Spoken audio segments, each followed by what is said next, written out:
আসসালামু আলাইকুম। কত কিছুর না কাটলেট খেয়েছেন, কখনো কি আলু ভর্তার কাটলেট খেয়েছেন? তো খেয়ে দেখুন একবার। প্রথমে একটি রুটি বেলে সেখানে আলু ভর্তা ভালো করে মাখিয়ে নিয়েছি।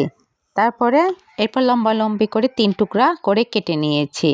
তারপরে একটা একটা করে সুন্দর করে এভাবে বটে নিয়ে নিলাম। যেগুলো বেশি মোটা হয়ে যাবে সেগুলো মাঝখান থেকে ছুরির সাহায্যে কেটে নিয়ে দুভাগ করে নিয়েছি।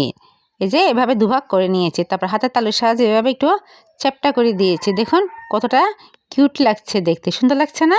এভাবে আমি কয়েকটা রুটি বেলে এভাবে আলু ভর্তা লেপে এভাবে আমি শেপ করে নিয়েছি। আলু ভর্তা ঝাল ঝাল করে মেখে ভর্তা করে এখানে লেপে দিলে সে মজা হয় আরও খেতে। এখানে একটি প্লেটে স্বাদ মতো লবণ নিয়েছি, নিয়ে নিলাম 4-5 চামচ মতো বেসন, 4 চামচে। তারপর নিলাম সামান্য একটু হলুদের গুঁড়া, আধা চামচের কম মরিচের গুঁড়া, আধা চামচের কম নিয়ে নিলাম ধনিয়ার গুঁড়া।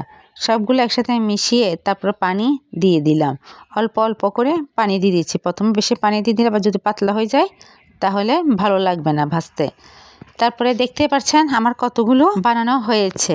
এদিকে ব্যাটার রেডি হয়ে গেলে একটা একটা করে ডুবিয়ে বেসনে নিব। এদিকে একটি প্লেটে কিছু ব্রেড ক্রাম্ব নিয়ে নিয়েছি।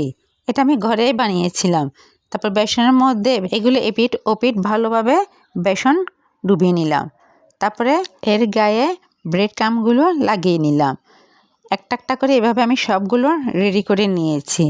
এদিকে আমি তেল গরম করতে বসিয়ে দিয়েছি চুলায়। তারপর এখানে একটি প্লেটে একটা টিস্যু দিয়ে দিলাম যাতে তেলটা অবজর্ব করে ফেলে। তারপরে তেলের মধ্যে আমি একটি একটি করে ছেড়ে দিলাম। কয়েকটা দেওয়ার পরে আলতো হাতে এটা লাড়িয়ে নিলাম। প্রথমে উল্টালাম না। যখন এক পাট ভালো করে হয়ে গেছে তারপর এটা আমি উল্টিয়ে পাল্টিয়ে নিলাম। এটা ডিম ডিম আছে করতেছি, বেশি জাল বাড়ানো যাবে না, তাহলে ঠাস করে পুড়ে যাবে। সেজন্য আমি অল্প আছে এটা ভেজে নিলাম।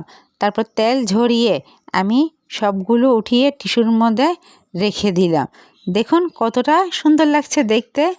ইফতারের টেবিলে কিংবা মেহমান আপ্যায়নে সেই মজা হবে এটা খেতে। এটা ভাজতে বেশিক্ষণ সময় লাগে না, ঝটপট হয়ে যায় ভাজাটা।